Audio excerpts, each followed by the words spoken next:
Oremos ao nosso Santo Deus. Querido Deus Todo-Poderoso, Pai Eterno, Criador e mantenedor de todas as coisas, eis aqui o teu povo, os teus filhos reunidos, respondendo à tua santa convocação, para nos reunirmos em assembleia solene, para lhe prestarmos culto. Estamos aqui para adorá-lo, pois o Senhor é o único Deus, vivo e verdadeiro, o único digno de adoração e de louvor. Para isso, ó Pai, clamamos ao Senhor a aceitação, que o Senhor nos aceite em Cristo Jesus na tua santa presença. Que o Senhor, ó Pai, nos ilumine com o teu Santo Espírito, nos conduza com o teu Santo Espírito, para que cada parte desse culto seja feita para a honra e glória do teu santo nome. Que o seu nome seja honrado nessa noite, glorificado e exaltado, e que tua igreja, ó Pai, por graça e misericórdia, em Cristo Jesus, saia edificada com a tua santa presença, com a tua palavra. É a nossa oração com gratidão, em nome de Cristo Jesus. Amém. Convido os amados irmãos que abram a palavra do Senhor no livro dos Salmos, no Salmo de número 97, e leiamos de forma alternada a palavra do nosso Santo Deus. Livro dos Salmos, Salmo de número 97. Como os irmãos se colocam de pé, que leiamos com alegria, com fé. Eis a palavra do nosso Deus, a palavra que é viva, eficaz, transformadora. Que possamos adorá-lo por meio da leitura reverente da sua santa palavra. Livro dos Salmos, Salmo de número 97, leitura alternada. Eu lerei os versos ímpares dos irmãos, os pares, como é de costume. Eis assim, diz a santa, inspirada palavra do nosso Deus. Reina o Senhor, regozije-se a terra, alegrem-se as muitas ilhas. Nuvens de escuridão, o poder, justiça e juízo são a base do seu trono. Adiante dele vai um fogo que lhe consome os inimigos em redor.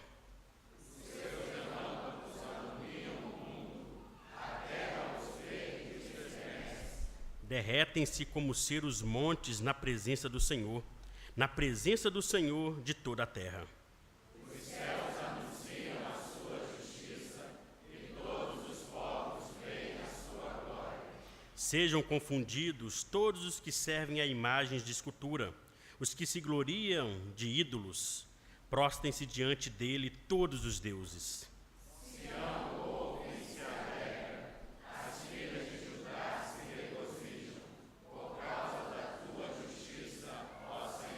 Pois tu, Senhor, és o Altíssimo sobre toda a terra. Tu és sobremodo elevado acima de todos os deuses. Vós que amais o Senhor, detestai o mal, ele guarda a alma dos seus santos, livra-os da mão dos ímpios. A luz difunde-se para o justo e a alegria para os retos de coração.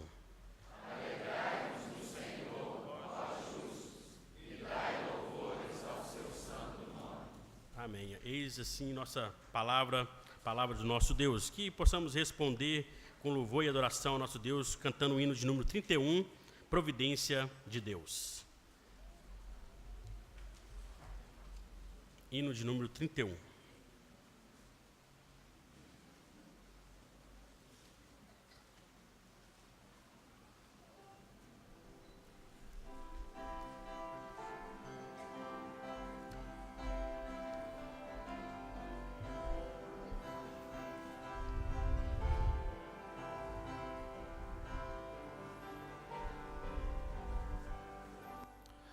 Ó Deus, ó providência, sem ti não há viver. Vem dar-nos assistência do teu real poder. Tão só em ti confiamos e em tua proteção. Pois só em ti achamos conforto e redenção. És nosso Pai, ó Deus de amor, aqui também cantar louvor. Ao mundo renunciamos, agora somos teus, e alegres proclamamos: és o nosso Deus. Ao homem tu criaste, de ti vivo exemplar, na terra o colocaste, a fim de te louvar. Caído embora esteja, estendes tua mão, na graça benfazeja de tua redenção. És nosso Pai, ó Deus de amor. Teus filhos vêm aqui também cantar louvor. Ao mundo renunciamos, agora somos teus, e alegres proclamamos: és o nosso Deus.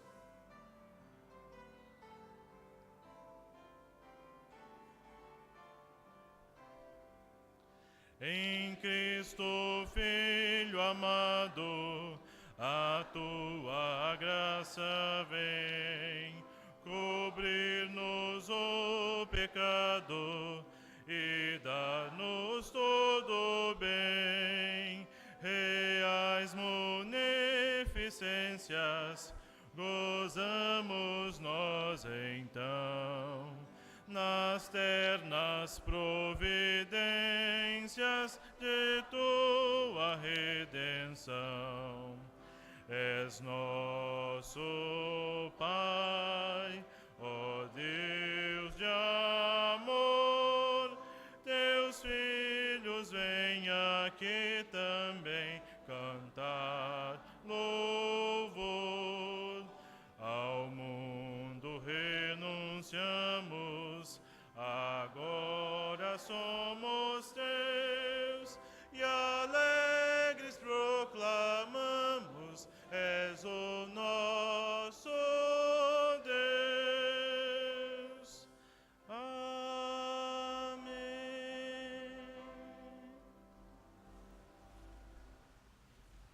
Convidar nosso irmão, o presbítero Henrique, que nos conduz em oração de adoração ao nosso Deus.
Meu pai, sentar.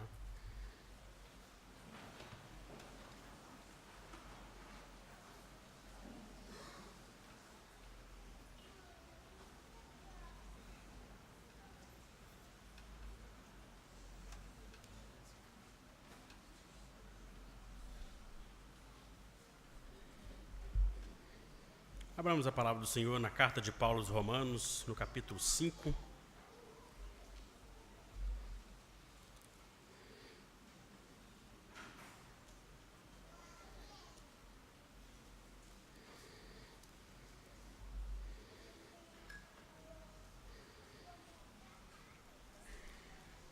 Carta de Paulo aos Romanos, capítulo 5, versículo 12 até o versículo 21, leitura alternada da Santa Palavra do nosso Deus. Assim diz o texto sagrado: portanto, assim como por um só homem entrou o pecado no mundo, e pelo pecado a morte, assim também a morte passou a todos os homens, porque todos pecaram.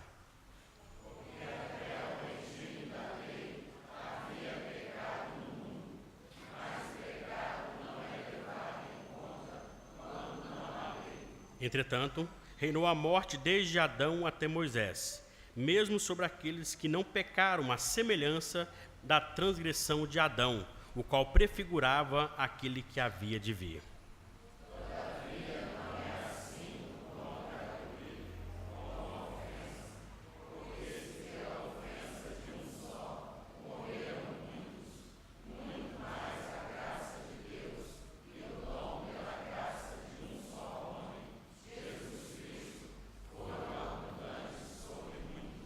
O dom, entretanto, não é como no caso em que somente um pecou, porque o julgamento derivou de uma só ofensa, para a condenação, mas a graça transcorre de muitas ofensas para a justificação.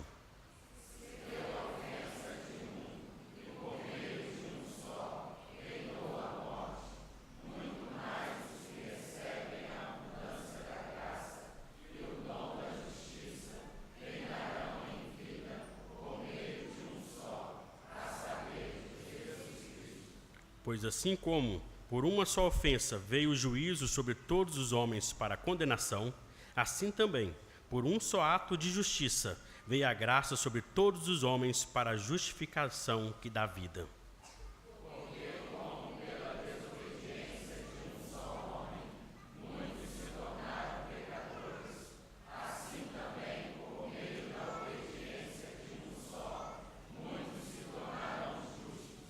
Sobreveio a lei para que avultasse a ofensa, mas onde abundou o pecado, superabundou a graça.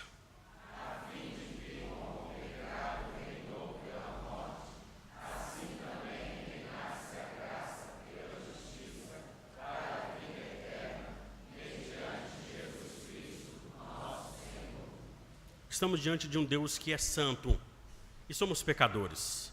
Cabe a nós o corar de vergonha.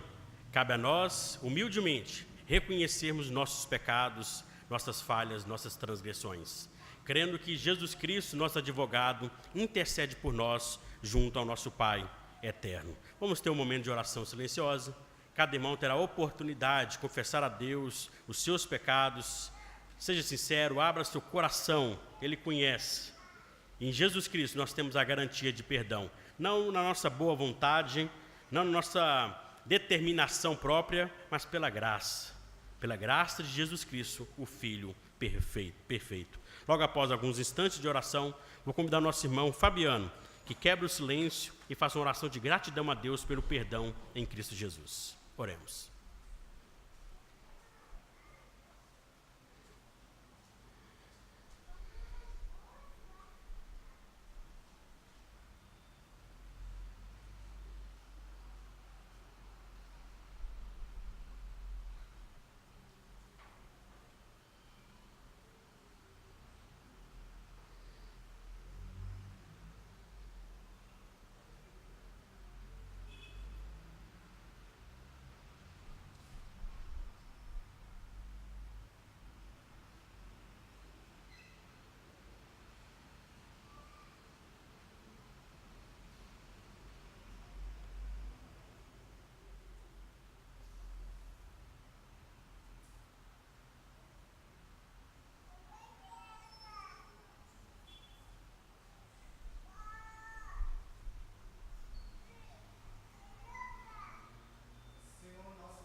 Nós vamos agradecer ao Senhor lendo a carta de Judas, versículo 24 e o 25. Carta de Judas, versículo 24 e 25.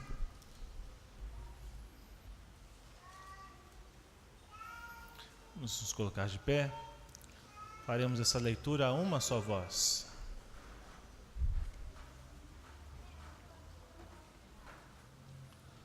Leiamos. Ora, aquele que é poderoso para vos guardar de tropeços e para vos apresentar com exultação, imaculados diante da sua glória, ao único Deus, nosso Salvador, mediante Jesus Cristo, Senhor nosso, glória, majestade, império e soberania, antes de todas as eras, e agora e por todos os séculos. Amém. Nós vamos ler essa litania que está impressa no nosso boletim. Vamos atentar, pastores, congregação, oficiais. Pastores, leiamos. Aleluia! Louvai, servos do Senhor, louvai o nome do Senhor.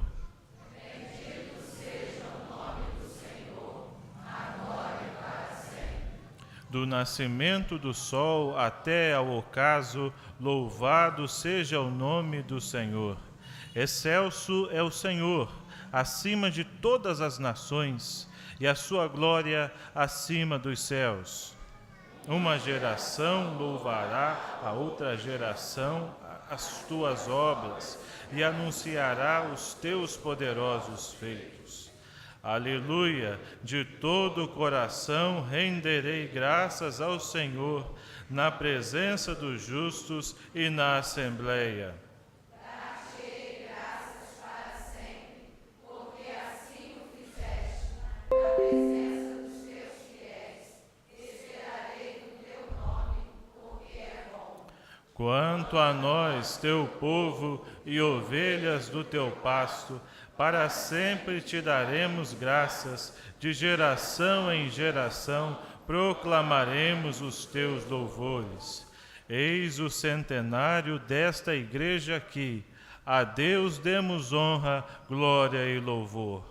Se não fosse o Senhor, estaríamos perdidos. Graças a Deus pela salvação e por esta igreja aqui. Sejamos sal da terra e luz para a cidade de Barra do Piraí e para onde quer que Deus nos leve. Eis-nos aqui, todo ser que respira, louve ao Senhor. Louvemos a Deus cantando o cântico Gratidão.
ti. Eu tenho tanto pra te agradecer.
faça uma oração nesse momento, agradecendo a Deus por tantas bênçãos.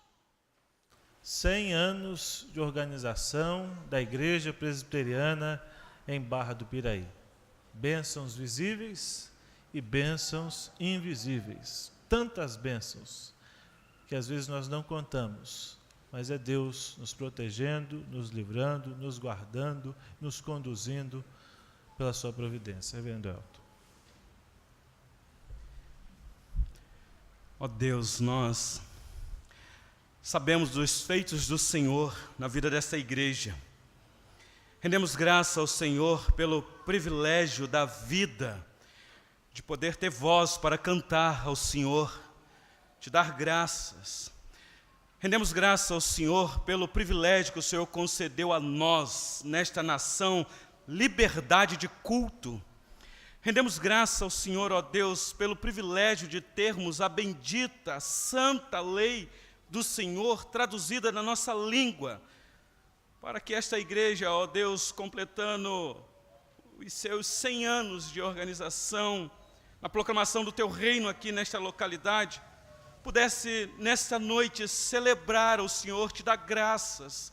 Rendemos graças ao Senhor por aquilo que o Senhor fez no início, quando o Senhor usou pessoas que nós mesmos hoje nem conhecemos, que foi uma ação do Senhor para que essa igreja aqui pudesse ser estabelecida.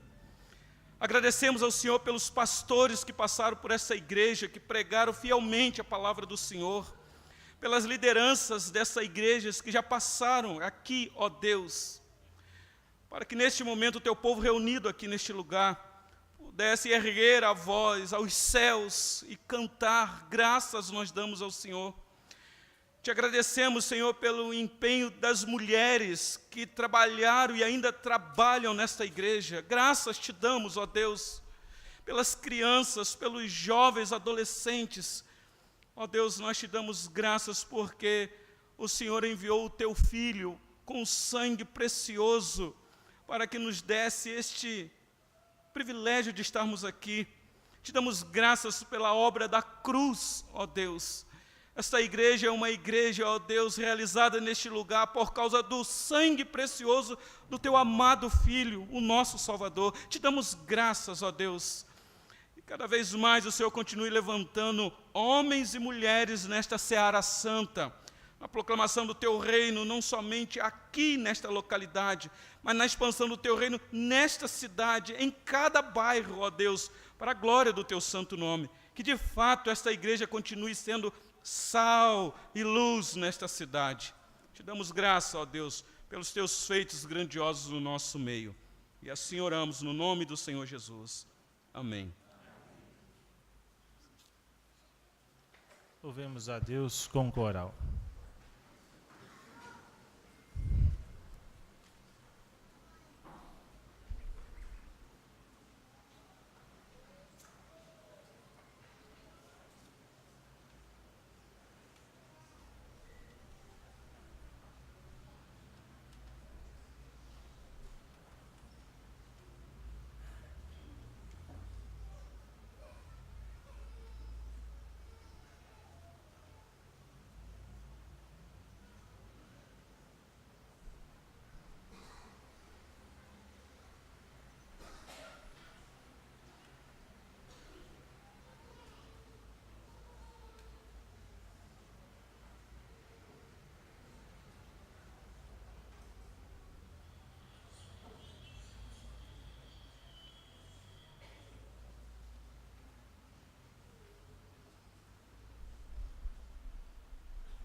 está conosco nesta noite. Reverendo Ageu Magalhães, pastor da Igreja Presbiteriana Vila Guarani, em São Paulo, também diretor do Seminário Presbiteriano JMC, em São Paulo. Vamos ouvir a palavra de Deus com reverência e santo temor, porque é a palavra do Senhor que será proclamada.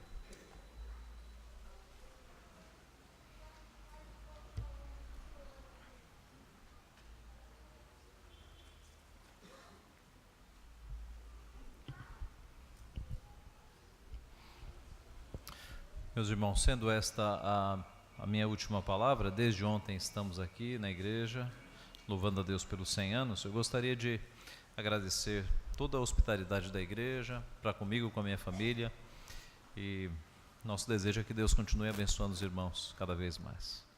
Vamos abrir a palavra então em Gênesis capítulo 29. Gênesis 29.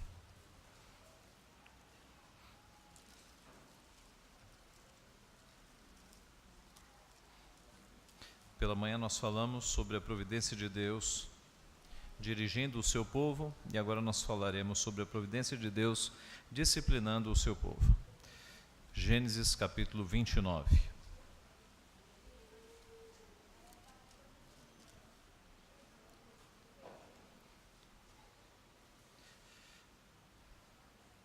Pôs-se Jacó a caminho e se foi à terra do povo do Oriente. Olhou e eis um poço no campo e 3 rebanhos de ovelhas deitados junto dele, porque daquele poço davam de beber aos rebanhos, e havia grande pedra que tapava a boca do poço. Ajuntavam-se ali todos os rebanhos, os pastores removiam a pedra da boca do poço, davam de beber às ovelhas, e tomavam e tornavam a colocá-la no seu devido lugar. Perguntou-lhes Jacó: meus irmãos, de onde sois? Responderam: somos de Harã. Perguntou-lhes: conheceis a Labão, filho de Naor? Responderam: conhecemos. Ele está bom? Perguntou ainda Jacó. Responderam: está bom. Raquel, sua filha, vem vindo aí com as ovelhas. Então lhes disse: é ainda pleno dia, não é tempo de se recolherem os rebanhos. Dai de beber às ovelhas e ide apacentá-las. Não o podemos, responderam eles, enquanto não se ajuntarem todos os rebanhos e seja removida a pedra da boca do poço, e lhes demos de beber. Falava-lhes ainda quando chegou Raquel com as ovelhas de seu pai, porque era pastora. Tendo visto Jacó a Raquel, filha de Labão, irmão de sua mãe, e as ovelhas de Labão, chegou-se, removeu a pedra da boca do poço e deu de beber ao rebanho de Labão, irmão de sua mãe. Feito isto, Jacó beijou a Raquel e, erguendo a voz, chorou. Então contou Jacó a Raquel que ele era parente de seu pai, pois era filho de Rebeca. Ela correu e o comunicou ao seu pai. Tendo Labão ouvido as novas de Jacó, filho de sua irmã, correu-lhe ao encontro, abraçou-o, beijou-o e o levou para casa. E contou Jacó a Labão os acontecimentos de sua viagem. Disse-lhe Labão: de fato és meu osso e minha carne. E Jacó, pelo espaço de 1 mês, permaneceu com ele. Depois disse Labão a Jacó: acaso por seres meu parente irás servir-me de graça? Dize-me, qual será o teu salário? Ora, Labão tinha 2 filhas, Lia, a mais velha, e Raquel, a mais moça. Lia tinha os olhos baços, porém Raquel era formosa de porte e de semblante. Jacó amava Raquel e disse: 7 anos te servirei por tua filha mais moça, Raquel. Respondeu Labão: melhor é que eu ta dê, em vez de dá-la a outro homem. Fica, pois, comigo. Assim, por amor a Raquel, serviu Jacó 7 anos, e estes lhe pareceram como poucos dias, pelo muito que a amava. Disse Jacó a Labão: dá-me minha mulher, pois já venceu o prazo, para que me case com ela. Reuniu, pois, Labão todos os homens do lugar e deu um banquete. À noite conduziu a Lia, sua filha, e a entregou a Jacó, e coabitaram. Para a serva de Lia, sua filha, deu Labão Zilpa, sua serva. Ao amanhecer, viu que era Lia. Por isso disse Jacó a Labão: que é isso que me fizeste? Não te servi eu por amor a Raquel? Por que, pois, me enganaste? E respondeu Labão: não se faz assim em nossa terra, dar-se a mais nova antes da primogênita. Decorrida a semana desta, dar-te-emos também a outra, pelo trabalho de mais 7 anos que ainda me servirás. Concordou Jacó e se passou a semana desta. Então Labão lhe deu por mulher Raquel, sua filha. Para a serva de Raquel, sua filha, deu Labão a sua serva Bila. E coabitaram, mas Jacó amava mais a Raquel do que a Lia, e continuou servindo a Labão por outros 7 anos. Vendo o Senhor que Lia era desprezada, fê-la fecunda, ao passo que Raquel era estéril. Concebeu, pois, Lia e deu à luz um filho, a quem chamou Ruben, pois disse: o Senhor atendeu a minha aflição, por isso agora me amará meu marido. Concebeu outra vez e deu à luz um filho, e disse: soube o Senhor que era preterida, e me deu mais este. Chamou-lhe, pois, Simeão. Outra vez concebeu Lia, deu à luz um filho, e disse: agora desta vez se unirá mais a mim meu marido, porque lhe dei à luz 3 filhos, por isso lhe chamou Levi.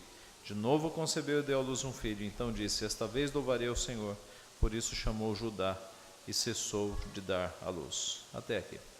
Vamos orar.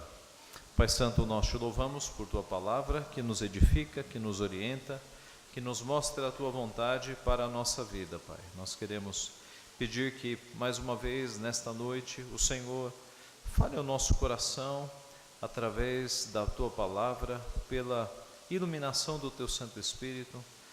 Pedimos que o Senhor aplique a tua palavra à nossa vida, ó Pai, a fim de que possamos te servir melhor. Nós reconhecemos a nossa pequenez, a nossa limitação, mas sabemos do teu grande poder, Pai. O Senhor, de fato, pode falar conosco por meio da tua palavra. É isso que nós pedimos humildemente.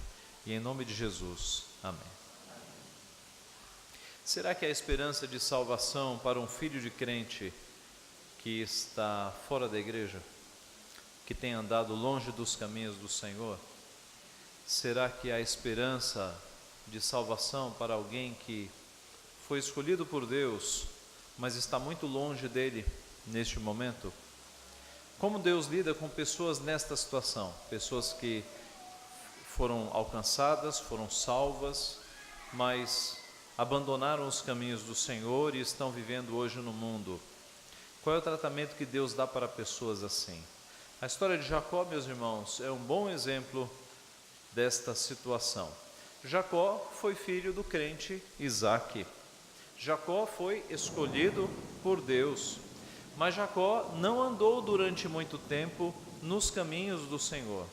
Boa parte da vida de Jacó foi de mentira e de desonestidade.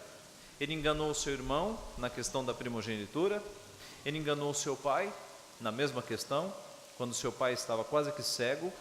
Ele mentiu para pessoas, ele não demonstrou piedade. Embora Jacó, é claro que a Bíblia nos mostre, era um escolhido do Senhor, Jacó tinha uma vida de enganação, de desonestidade, de mentiras. Jacó não era um sujeito piedoso, não andava nos caminhos do Senhor. E como é que foi que Deus tratou de Jacó? O que Deus fez com Jacó para que Jacó voltasse então aos seus caminhos, voltasse a ser alguém piedoso? Qual é o tratamento de Deus a filhos que estão rebeldes, a filhos que não estão andando nos seus caminhos? Em primeiro lugar, nós vemos que Deus agiu com a sua providência, então, na vida de Jacó, o guiando. O primeiro procedimento que Deus faz com filhos que estão longe dos seus caminhos é continuar guiando esses filhos. Ele fez isso com Jacó. Nós vimos hoje pela manhã a providência de Deus na história de Isaque e Rebeca. O servo de Abraão foi guiado pelo Senhor para encontrar uma esposa para Isaque, na antiga terra de Abraão. E no nosso texto agora nós vemos Deus guiando todos os acontecimentos para que Jacó consiga uma esposa e assim haja prosseguimento nas promessas feitas ao seu pai Isaque e ao seu avô Abraão. E assim a descendência do Messias que vai aparecer lá na frente seja continuada. O nosso texto começa mostrando o encontro de Jacó com pastores de ovelhas junto a um poço. Diz o texto que estavam ali 3 rebanhos de ovelhas com seus pastores, aguardando a chegada de mais pastores para conseguirem remover a grande pedra que fechava o poço. Estudando um pouco os poços da época e como é que funcionava, você descobrirá que os poços não se parecem com os nossos poços de hoje, que tem tijolos, que tem proteções. Na verdade, os poços eram buracos na terra buracos na terra com uma pequena borda, e rolava-se sobre esse buraco uma grande pedra por uma questão de segurança, né? Para que ninguém caísse nesse buraco e para que não entrasse lixo e coisas no buraco. Então, um grande buraco no chão e rolava-se uma grande pedra para fechar o poço. Mas, para tirar essa pedra então do poço, era necessário um grupo de homens. E o nosso texto fala exatamente isso. Veja aqui no versículo 3. Ajuntavam-se ali todos os rebanhos, os pastores removiam a pedra da boca do poço, davam de beber às ovelhas e tornavam a colocá-la no seu devido lugar. No versículo 4, Jacó pergunta então para aqueles pastores que estavam ali aguardando a chegada de mais pastores para terem força para retirar a pedra. Jacó pergunta para eles: de onde sois? Somos de Harã. Conheceis a Labão, filho de Naor? Conhecemos. Ele está bem? Está, e a sua filha está chegando aí com as ovelhas. Quando Jacó avistou Raquel e viu que era da sua parentela, e viu que era formosa, se agradou dela, ele apressou os pastores a deixarem o local. Veja o verso 7. Então lhes disse: é ainda pleno dia, não é tempo de se recolherem os rebanhos, dai de beber às ovelhas e ide apacentá-las. Em outras palavras, façam o que vocês têm que fazer e saiam daqui, porque eu quero ficar a sós com Raquel. No versículo 8, eles dizem que não podem. Não o podemos, responderam eles, enquanto não se ajuntarem todos os rebanhos e seja removida a pedra da boca do poço, e lhes demos de beber. No versículo 9, Raquel chega. No versículo 10, com grande força, Jacó, sozinho, retira a pedra do poço. Isso faz com que os judeus tenham uma tradição de, sempre que retratam Jacó, o retratam como um homem muito grande e muito forte, porque ele sozinho retirou essa pedra do poço, que normalmente era retirada por vários homens. Veja o verso 10. Tendo visto Jacó a Raquel, filha de Labão, irmão de sua mãe, e as ovelhas de Labão, chegou-se, removeu a pedra da boca do poço e deu de beber ao rebanho de Labão, irmão de sua mãe. Jacó exibiu-se aqui, retirando a pedra sozinho, para impressionar a Raquel. No versículo 11, ele beija a Raquel, possivelmente na mão ou no rosto, ergue a voz e chora com grande emoção, porque havia encontrado alguém da sua parentela, alguém que poderia ser a sua esposa. A partir daí, então, meus irmãos, nós vemos que ela conta, na verdade, Jacó conta a Raquel que ele era parente de seu pai. Labão ouve essa história e vai atrás dele, e diz Labão no verso 14: de fato és meu osso e minha carne. E Jacó, pelo espaço de 1 mês, permaneceu com ele. Labão, meus irmãos, a história inteira de Labão também não é uma história de piedade. Labão era um aproveitador. Labão era alguém que queria tirar vantagem da situação. Deus colocou um Labão na vida de Jacó para discipliná-lo. E Labão aqui aproveita essa grande força física de Jacó, e Jacó fica 1 mês ali trabalhando de graça para Labão. No versículo 15 ele faz menção de salário. Depois disse Labão a Jacó: acaso por seres meu parente irás servir-me de graça? Dize-me qual será o teu salário.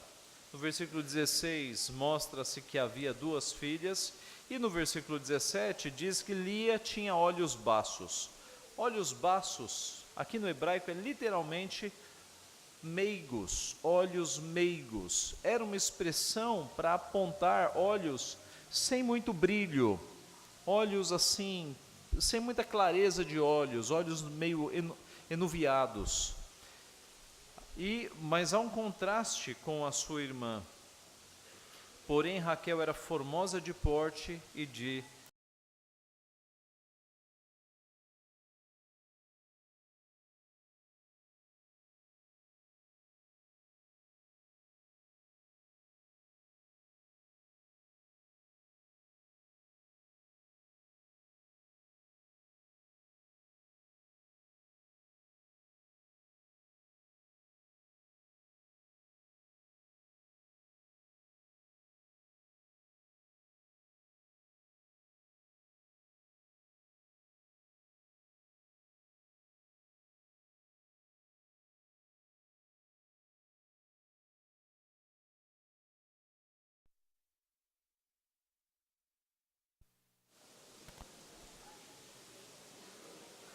Meus irmãos, há uma comparação então entre Lia e Raquel. Embora não haja detalhes, mas a ideia do texto é que Lia não era de muito boa aparência, os seus olhos não expressavam assim uma vivacidade, e ao contrário de Raquel, que era de boa aparência. No versículo 18, diz então que Jacó amava a Raquel e disse: 7 anos te servirei por tua filha mais moça, Raquel. Labão viu uma ótima oportunidade aqui de ter um homem forte em casa, trabalhando, né, nas suas terras, junto aos seus animais. E no versículo 19, então, ele diz: melhor é que eu te dê, em vez de dá-la a outro homem, fica, pois, comigo. No versículo 20 é dito que Jacó trabalhou aqueles 7 anos como se fossem poucos dias, porque ele amava muito a Raquel. Meus irmãos, nós temos aqui alguns sinais da providência muito importantes. O primeiro é o fato de Jacó encontrar pastores da mesma região dos seus pais, estando em outras terras. Isso não foi uma coincidência, isso foi providência de Deus.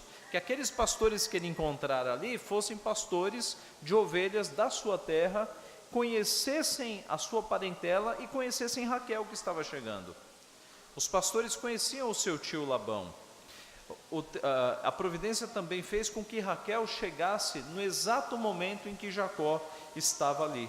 E tudo isso num horário que não era comum pastores estarem para receber ali, para dar de beber às suas ovelhas, como mostra o verso 7. A providência de Deus fez tudo isso para que Jacó conhecesse a sua futura esposa e para que, casando-se com ela, houvesse a continuidade das promessas que foram feitas a seu pai e ao seu avô. É por conta do casamento com Lia, aliás, que Jacó terá Judá, por onde passa a linhagem messiânica. Então veja a providência de Deus, como Deus opera até quando pecados acontecem. É evidente que o fato de Labão ter enganado Jacó oferecendo Lia foi errado, foi um pecado. Mas o nosso Deus usa até os nossos maus atos e os nossos pecados para os seus propósitos. Se Labão não tivesse oferecido Lia para Jacó, se isso não tivesse ocorrido, não teria nascido Judá. E é por Judá que vem a linhagem messiânica. Jesus vem justamente da linhagem de Judá, de onde nasceu Lia. O nosso Deus é o Deus da providência. Mesmo quando nós cometemos atos pecaminosos, Deus pega esses atos e faz com que eles atinjam o seu propósito. Lembre-se da história de José do Egito, os pecados que os seus irmãos fizeram com José. E no final de Gênesis você percebe que Deus usou esses atos maus, Deus transformou todo aquele mal em bem. Deus usou aqueles atos pecaminosos para um fim proveitoso lá no final. E isso acontece aqui também na história de Raquel e de Lia. Deus fez com que o casamento com Lia fosse o local por onde sairia a descendência messiânica por meio de Judá. Irmãos, é o Deus da providência. É o Deus que, como nós vimos pela manhã, Ele não deixa nada sem um propósito. Tudo o que acontece na nossa vida tem um propósito, tem um fim. E se você é do Senhor Jesus, todas as coisas cooperam para o bem, para o teu bem, para o bem daqueles que amam ao Senhor e para a glória do nosso Deus. A história da reforma nos dá um exemplo muito interessante, uma bela ilustração de como Deus age. Nós sabemos que um dos reformadores foi João Calvino, um dos personagens principais da reforma protestante. João Calvino não nasceu num lar protestante e com 19 anos de idade ele deixou os seus estudos por ordem de seu pai para ir estudar direito. Ele não queria nada com as leis, ele queria as humanidades, ele queria estudar teologia, mas o seu pai o obrigou a estudar direito aos 19 anos e ele, submisso, foi estudar direito para se tornar um advogado. O jovem Calvino, submisso ao seu pai, mesmo não gostando deste curso, ele estudou com afinco e rapidamente se tornou o primeiro aluno da turma, ao ponto de, no final do curso, faltando um ano, os professores fazerem uma reunião e decidirem dar o diploma para ele, porque não havia mais nada para ensinar. Ele substituía os professores, ele levou a sério que tudo que nós fizermos devemos fazer para a glória de Deus. O fato é que mal sabia João Calvino que esse estudo no direito o abençoaria muito lá na frente da sua vida, alguns anos depois da sua vida. A história nos mostra que ele estava partindo para Estrasburgo, o seu pai e a sua mãe já haviam falecido, aliás, no meio do curso faleceu o pai de João Calvino, e nem por isso ele parou o curso, ele foi até o final, submisso ao seu pai, mesmo falecido. E a história nos mostra que ele estava levando 2 irmãos para Estrasburgo, no meio do caminho ele teve que fazer um desvio, porque havia uma guerra, então eles desviaram por Genebra, e um reformador, sabendo que João Calvino estava em Genebra, foi ao encontro dele e o chamou para liderar a reforma na cidade de Genebra, dedo em riste, quase que ameaçando Calvino, se numa hora de tamanha necessidade ele não cumprisse aquele convite, e Calvino decide ficar em Genebra. E resumindo muito a história, meus irmãos, ele acabou se deparando com uma cidade a ser administrada, e ele ajudou na criação de leis para aquela cidade. Mal sabia ele lá atrás que o curso de Direito ajudaria muito a ele na administração do reino de Deus. Então, por vezes, acontecem coisas na nossa vida que nós não estamos entendendo, nós não gostamos, nós não queríamos estar ali, mas é Deus nos ensinando alguma coisa. Eu costumo dizer para os colegas pastores, para nós nos lembrarmos de João Calvino, porque ele não queria estar naquele curso, ele não queria estar naquela cidade, mas era Deus trabalhando a sua vida, ensinando coisas que seriam preciosas, que ele precisaria no futuro. Então, quando Deus nos mandar para campos que nós não queremos, para cidades que não estavam no nosso plano, nos lembremos que é o Deus da providência. Ele está nos treinando, Ele está fazendo com que nós aprendamos coisas que serão usadas de fato no futuro. Meus irmãos, é o Deus da providência que guia a nossa vida, e está aqui no texto guiando Jacó. Mas, como Jacó é um filho rebelde, Deus vai discipliná-lo. A providência de Deus disciplinando é o nosso segundo ponto. Do versículo 21 até o 30, nós temos o que aconteceu com Jacó. A história do servo de Abraão, lá em Gênesis 24, mostrava Deus guiando aquele servo para conseguir uma esposa para Isaque. E aquele servo era piedoso. Naquela busca, ele orou ao Senhor, ele se submeteu ao Senhor. Todavia, com Jacó, essa mão soberana de Deus, ela será uma mão muito dura de disciplina. Deus vai colocar Labão na vida de Jacó, para que ele seja disciplinado pelo seu futuro sogro. Diz o texto então no verso 21, Jacó diz a Labão: dá-me minha mulher, pois já venceu o prazo para que me case com ela. Passaram-se os 7 anos e Jacó foi cobrar Raquel. Labão se reúne com os homens do lugar, dá um banquete e à noite conduz não Raquel, mas Lia, e entrega a Jacó, e coabitaram. No versículo 25, nota-se que Jacó só na manhã seguinte percebeu que era Lia.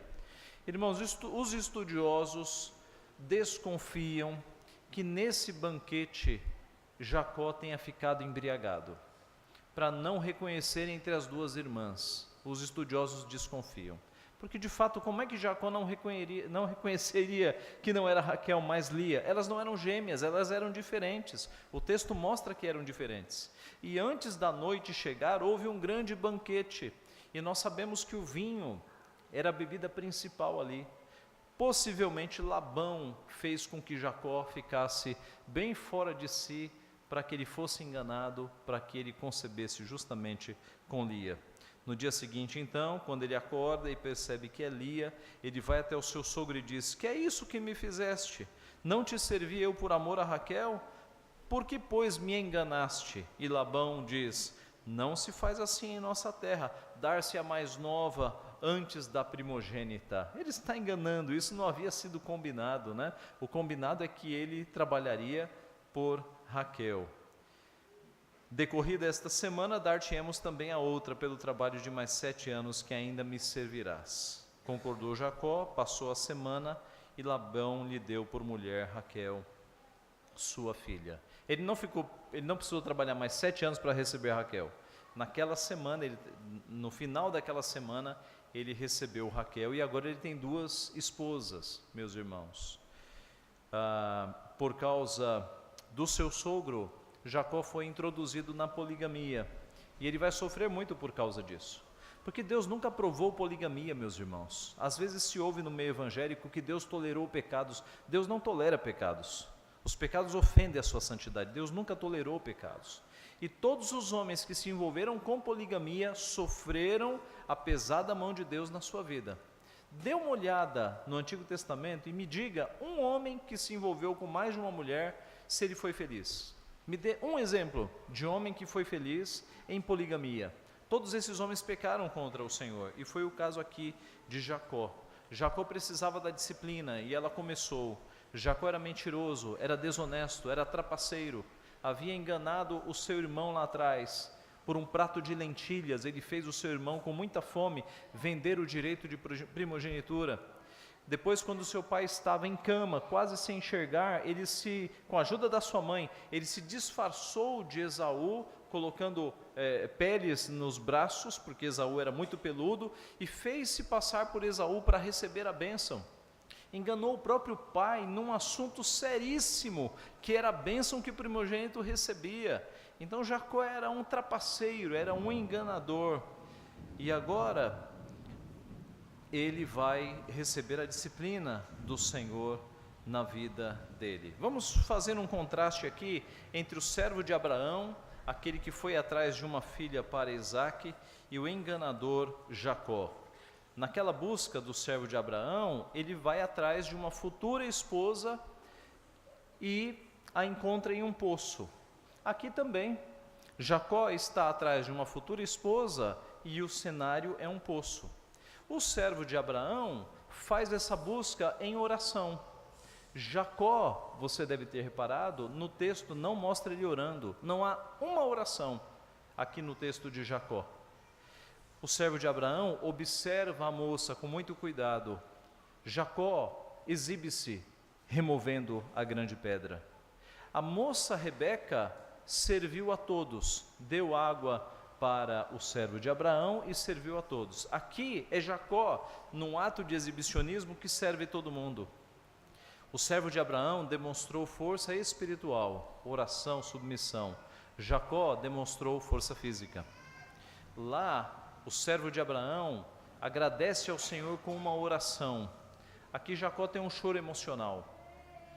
Lá, o servo de Abraão chega no cenário com camelos cheios de presentes e de bens. E aqui Jacó está de mãos vazias. Jacó está de mãos vazias. Note, meus irmãos, o procedimento do crente quando passa por momentos difíceis e de decisões difíceis é a oração. Aqui Jacó não faz assim. Por isso Deus o disciplinou. E Deus disciplinou Jacó de uma forma impressionante. Para o bom entendedor, ficou claro que o caminho que Deus escolheu para disciplinar Jacó fazia menções ao passado. Observe comigo. Qual foi o pecado de Jacó? O pecado de Jacó envolveu 2 irmãos sendo trocados, Jacó e Esaú. Ele mesmo fez a troca, passou-se por Esaú. Agora, na disciplina, Deus faz com que a disciplina aconteça com 2 irmãs sendo trocadas. Lia no lugar de Raquel. Para o bom entendedor, Deus está disciplinando ele com as mesmas moedas que ele usou lá atrás. Lá no passado ele enganou o seu pai. Aqui o seu tio o está enganando. Lá no passado o engano envolveu primogenitura, não envolveu? A compra da primogenitura com lentilhas. Aqui a disciplina vai envolver primogenitura também. Não se faz assim na nossa terra, dar a mais nova no lugar da mais velha. Lá, o engano ocorreu nas trevas da cegueira de Abraão. Aqui, ocorreu nas trevas da noite. Foi à noite que ele foi enganado. Então, meus irmãos, Deus está disciplinando Jacó para que fique evidente que os pecados que ele cometeu no passado estão sendo agora castigados. E ele terá que ser disciplinado para que ele volte a ser um homem segundo o coração de Deus, um homem piedoso.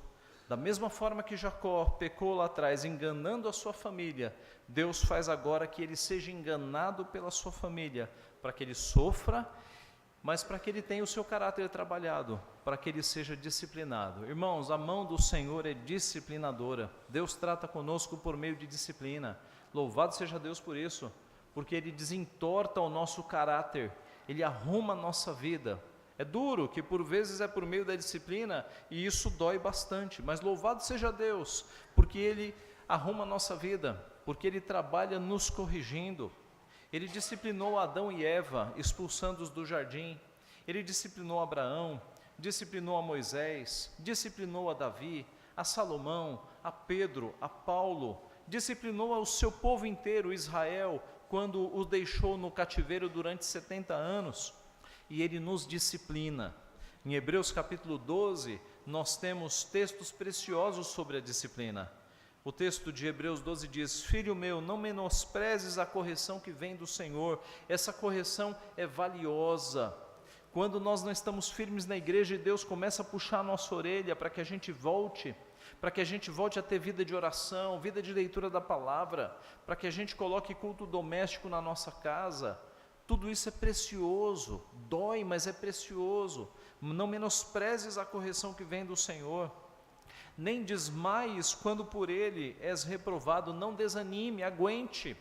Não é um carrasco, é o nosso Pai nos disciplinando. Dói, mas é o nosso Pai. Então, não desanime, fique firme. Porque o Senhor corrige a quem ama. O Senhor corrige a quem ama. Logo, quando nós estamos passando pela correção do Senhor, nós temos a certeza de que nós estamos sendo amados. Tem um pastor amigo meu que diz assim, ele tem uns 25 anos de pastorado, e ele diz que ele nunca viu um crente dizendo que está sendo disciplinado pelo Senhor. Geralmente os crentes falam assim: eu estou passando por provações na minha vida, pastor, ore por mim, muitas provações. Porque é heróico passar por provações. Jó passou por provações, é heróico.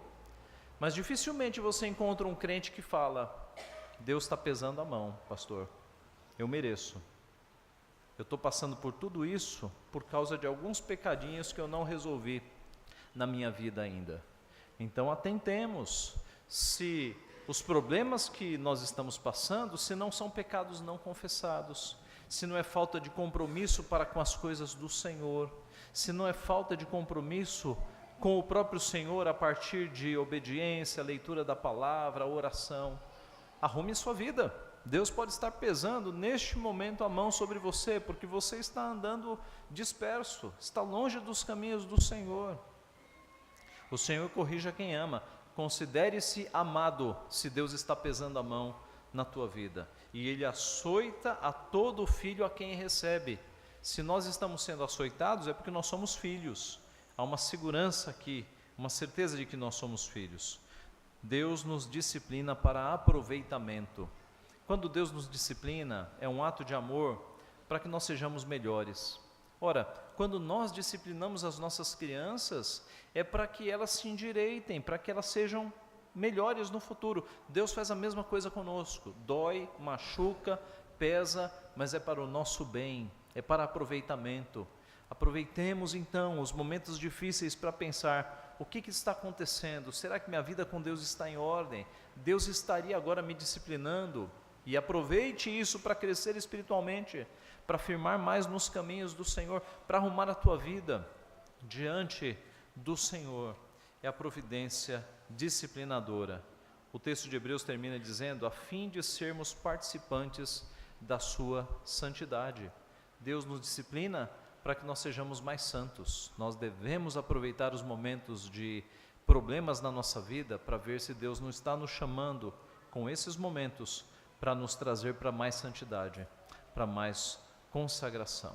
Irmãos, Jacó precisava ser endireitado por Deus, e ele foi. Deus é o ferreiro, que desentorta a espada a duros golpes, num calor gigante. E nós somos a espada que está sendo desentortada. Deus, por vezes, nos dá golpes difíceis para que a nossa vida se torne reta, para que a nossa vida seja endireitada. Concluindo então, será que a esperança de salvação para um filho de um crente que tem andado longe dos caminhos do Senhor? Total esperança, total esperança. Haverá esperança de salvação para um escolhido de Deus que está fora da igreja? Total esperança, porque Deus não abandona os seus filhos. Não existe ex-filho. Se é filho de Deus, se foi salvo um dia, Deus continua guiando a vida lá mesmo fora da igreja, continua guiando. E se não está disciplinando ainda, vai disciplinar para que haja a volta. A história de Jacó nos mostra isso. E nós vemos, quando você continua lendo o registro bíblico, as mudanças que aconteceram na vida de Jacó, ao ponto de ele lutar com Deus, querendo a bênção de Deus, ao ponto dele ter o seu nome trocado por Israel, que vai ser o nome que identificará o próprio povo de Deus. Veja a mudança que Deus fez na vida desse enganador, deste trapaceiro. Assim, meus irmãos, há esperança para nós que somos pecadores. Se Deus desentorta a nossa vida, nós podemos ser uma bênção no seu reino. Ele fez isso com Jacó. No tempo certo, Deus conserta os seus filhos. O apóstolo Paulo diz em Filipenses 1,6: eu estou plenamente certo de que aquele que começou boa obra em vós, há de completá-la até o dia de Cristo. Assim, se você tem um filho ou uma filha fora da igreja, não pare de orar por eles. Deus é poderoso para trazê-los de volta. Não cesse de orar por aqueles que estão fora da igreja. A história nos mostra também uma mãe chamada Mônica, que orou durante anos e anos e anos por seu filho, que era piedoso, foi criado nos caminhos do Senhor, mas saiu da igreja e tornou-se um imoral. E essa mãe orou durante mais de 30 anos para que o seu filho chamado Agostinho, o Agostinho da história da igreja, voltasse para os caminhos do Senhor. Os historiadores dizem que Mônica chorou mais por seu filho em vida do que todas as mães choram por seus filhos quando morrem. Chorou e orou durante mais de 30 anos, e Deus trouxe o seu filho de volta para os caminhos do Senhor. Assim, não desanime, continue orando por seu filho, para que ele retorne aos caminhos do Senhor. E se você sente que está um pouco fora dos caminhos do Senhor, se não está comprometido com as coisas de Deus, se está com um pé no mundo, arrependa-se, volte para Deus, antes que Deus comece a pesar a sua mão, porque dura coisa é cair nas mãos do Deus vivo. Quando Deus disciplina, dói bastante, é para o nosso bem, mas dói. Se você pode voltar antes, volte-se, para que você seja aperfeiçoado pelo Senhor. Que Deus, meus irmãos, nos abençoe então, para que nós continuemos a confiar em Deus, o Deus da providência, o Deus que dirige a nossa vida e o Deus que por amor nos disciplina. Ele fez isso com Jacó, ele fez isso com tantos servos no passado, ele continua fazendo isso conosco. Que esta igreja, que completa 100 anos, continue sendo essa agência do reino, a mostrar a palavra de Deus, a palavra que salva, a palavra que edifica e a palavra que disciplina também. Que a fidelidade com que a palavra de Deus tem sido tratada nesta igreja continue sendo um instrumento para que muitas vidas sejam consertadas, muitas vidas sejam edificadas e disciplinadas pelo Senhor, para a honra e glória do seu nome. Que Ele assim nos abençoe. Amém.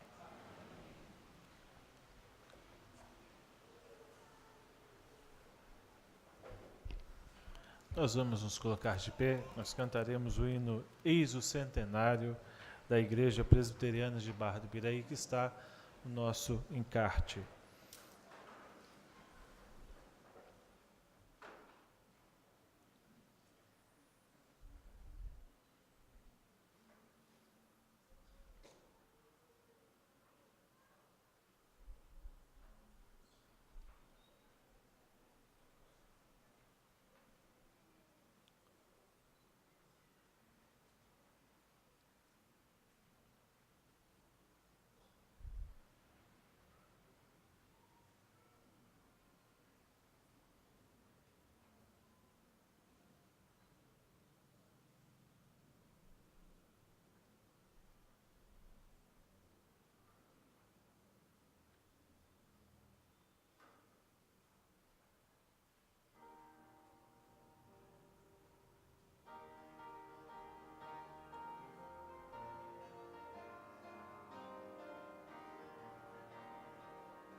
Eis o centenário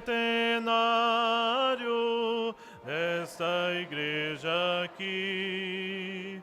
A Deus demos glória, honra e louvor, pelo privilégio de anunciar que Jesus só Ele pode o pecador salvar. Ei, avante, ó crentes, a missão cumprir, pregar o Evangelho neste mundo aqui. Graças te rendemos, ó bondoso Pai, pela fé firmada em teus ideais, tendo Cristo ao lado, vamos prosseguir, enfrentando as lutas que nos possam vir.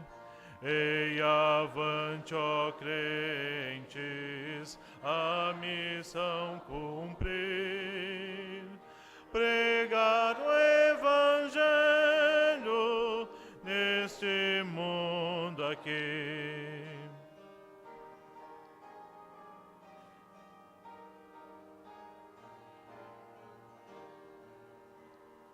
Ó Senhor, confiamos em teu grande amor. No trabalho estamos servindo ao Senhor. Daqui prossigamos, sendo sempre fiéis, e o teu santo nome hoje sempre honrar. Ei, avante, ó crentes, a missão cumprir, pregar o Evangelho neste mundo aqui.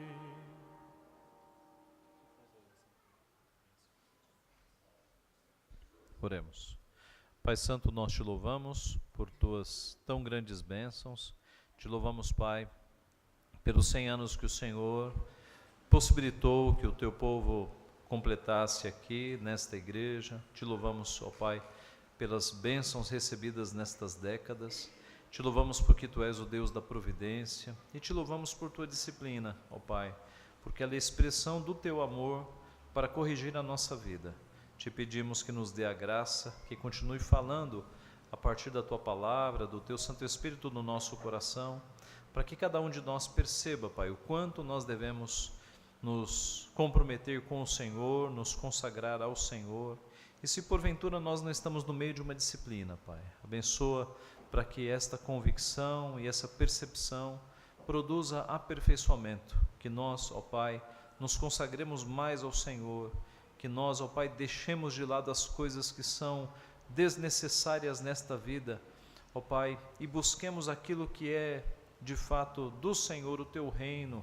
Busquemos os tesouros espirituais, que a ferrugem não corrompe, que o ladrão não rouba, que nós ajuntemos, de fato, tesouros junto ao Senhor, Pai. Abençoa, ó Pai Santo, para que a tua palavra continue falando em nosso coração. Abençoa aqueles que estão fora da igreja, filhos e filhas, ó Pai. Quebranta os corações para que possam voltar aos teus caminhos, ó Pai. Usa de disciplina, a tua disciplina que é amorosa, que é firme, mas que é efetiva, para que os teus filhos voltem à tua casa, Pai. Fortalece os pais, as mães, os avós e as avós com uma vida de oração, a fim de que neste processo eles cresçam também em confiança no Senhor. Abençoa a nossa vida, nós somos teus, ó Pai, continua cuidando de nós. Dirige-nos nesta semana, Pai, com a tua mão protetora, para que nós glorifiquemos o teu nome. É o que nós pedimos gratos e em nome de Jesus. Amém.